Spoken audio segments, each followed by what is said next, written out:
All right, so this is episode number 1237 of Exposing U.S. War Crimes. So, the New York Times recently published an article. Now, this article isn't from the New York Times, what I'm going to read. This is actually from the Daily Mail. U.S. airstrikes in the Middle East have killed thousands of civilians, including children, in a pattern of failures, new Pentagon documents reveal. This is absolutely astounding. Um, Newly released Pentagon documents detail a pattern of failures among top military officials that resulted in thousands of civilian deaths, including many children. New York Times reported on Saturday that a trove of confidential documents covering more than 1,300 reports of civilian casualties undercuts the government's portrayal of a war fought with precision as government officials undercounted the number of civilians. In compiling its report, the Times said its reporters had visited more than 100 casualty sites and interviewed scores of surviving residents and current and former American officials. The paper obtained the Pentagon documents through Freedom of Information requests beginning in March 2017 and lawsuits filed against the Defense Department and the Central Command. A new suit seeks records from Afghanistan. Taken together, the Times reports the documents detail how military officials used deeply flawed intelligence, resulting in a pattern of failures. Pledges of transparency and accountability, it said, had regularly fallen short. Not a single record provided includes a finding of wrongdoing or disciplinary action, the paper reported in what it said was the first of a two-part series. Poor or inadequate surveillance footage often contributed to deadly targeting failures throughout the Middle East, and according to the Times report. Among three cases it cited was a July 19, 2016 bombing by special forces of what were believed to be three Islamic State group staging areas in northern Syria. Get a load of this. Initial reports were that the strike resulted in 85 fighters killed. Instead, the dead were 120 farmers and other villagers. In a November 2015 attack in Ramadi, Iraq, after a man was seen dragging an unknown heavy object into an Islamic State position, the object a review found was a child who died in the strike. More recently, the United States had to retract its claim that a vehicle destroyed by a drone in a Kabul street in August had contained bombs. Victim of the strike, it turned out, were 10 members of a family, including children.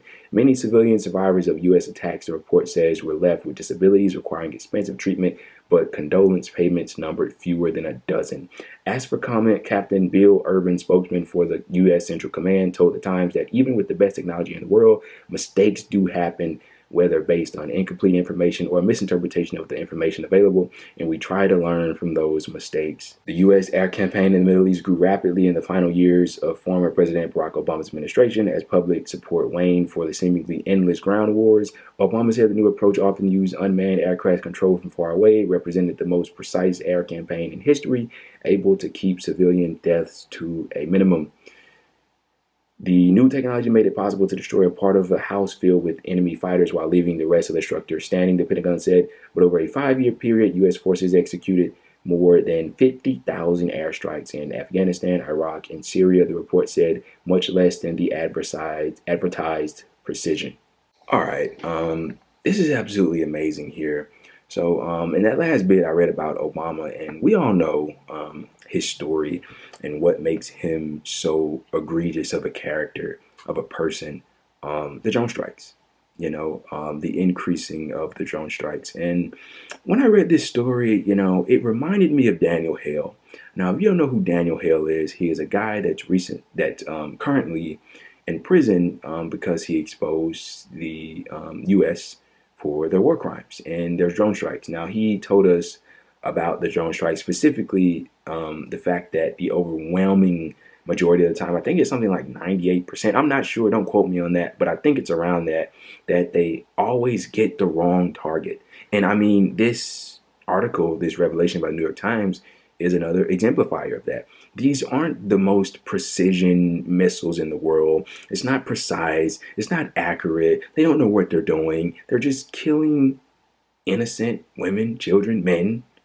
It is what it is. I remember reading in this article that it said that sometimes a man riding on a motorcycle is just a man riding on a motorcycle, but U.S. intelligence will take it as, oh, he's riding to stage with the Syrian, force or whoever it is they claim to be fighting against, and they'll bomb the shit out of them. And then it turns out, oh, it's just a civilian. And these, to the Pentagon and to these military officials and captains and what have you, they're just mistakes. They're just mistakes that need to be corrected. But how long have they been saying that? They've been saying it for years, and nothing has happened on it. Nothing has happened. I mean, it's very grand.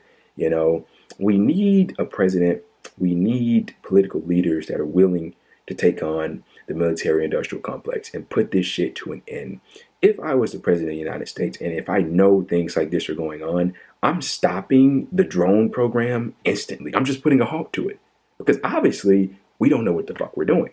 Reports like this keep getting published one after another, after another, after another. And at what point do you go, okay, enough? Well, what point do you go enough? Because obviously we're not getting the people that we claim we get. They're giving out false information. They're undercounting the casualties. They're not telling you that they're killing civilians. The Pentagon cannot be trusted. The military-industrial complex. We need to cut the military budget. We just approved to give them even more money.